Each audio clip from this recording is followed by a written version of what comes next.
Hello guys, for today's video, ayan, pakita ko sa inyo paano natin i-fix itong ganitong problema, yung print quality. So ito yung model ng printer, HP OfficeJet Pro 7720. So paano i-fix yung ganitong issue? Ayan, punta ka lang sa setting, then hanapin mo yung printer maintenance.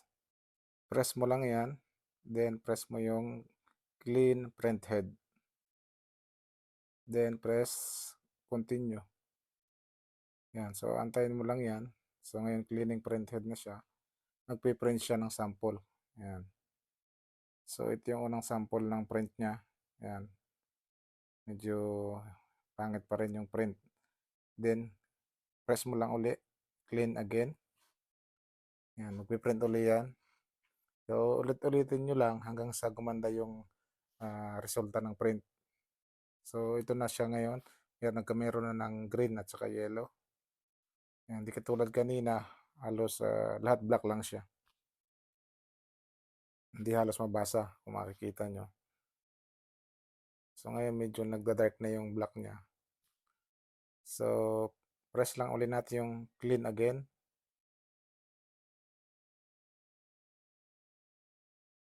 So ito yung resulta niya. Ayan, nagkameron na siya ng green. Ayan, saka yung magenta. Tapos nababasa na siya yung yung ABC. Nababasa na. Ayan, malinaw na. So dire-diretso lang. Ayan, click lang natin yung OK. So ulitin ulit natin. Ayun, click lang, i-press lang natin yung clean print head, then continue. Yan, ulit-ulitin lang natin hanggang sa gumanda yung print niya.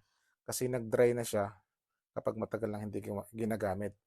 So ito yung sumunod na print niya. Ayan, nagkameron na rin ng cyan. Kanina wala, at saka yung magenta. So ayan, nababasa na yung black kung makikita nyo yung ABC. Tapos yung maliliit na alphabet nakikita na rin. So ito yung sumunod. Ayan. Medyo okay na siya. Ayan. Dire-diretso lang tayo. Ayan. Ulit-ulitin lang natin yung clean print head. So ito na yung sumunod. Ayan. Medyo okay na to. Ayan. Bali yung magenta at cyan na lang. Medyo konti ang kulang. So ito na yung sumunod. Ayan. So bali ang kulang na lang ay yung magenta. Ayan. Ibig sabihin, nag-i-improve na siya. Gumaganda na yung quality ng print niya. So, ganun lang. Ulit-ulitin lang natin hanggang sa maging okay. So, dito nag-print na ako ng test page. Ayan. Okay naman siya. Maganda.